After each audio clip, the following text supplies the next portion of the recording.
প্রশ্নবিদ্ধ হয় এমন ছাত্র সংসদ নির্বাচন আয়োজন থেকে বিরত থাকার আহ্বান জানিয়েছেন বিএনপি স্থায়ী কমিটির সদস্য ডক্টর এজেডএম জাহিদ হোসেন।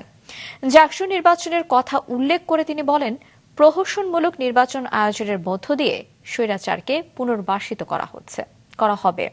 সকালে ডিপ্লোমা ইঞ্জিনিয়ার্স অ্যাসোসিয়েশন অব বাংলাদেশের নবগঠিত আহ্বায়ক কমিটির সদস্যদের নিয়ে বিএনপির প্রতিষ্ঠাতা জিয়াউর রহমানের সমাধিতে শ্রদ্ধা জানান ডক্টর এজেডএম জাহিদ হোসেন। পরে সাংবাদিকদের মুখোমুখি হয়ে জানান, জাকসুতে কেবল ছাত্রদলই নয়, স্বতন্ত্র সহ প্রায় সব প্যানেলের প্রার্থীরাই নির্বাচন বর্জন করেছে।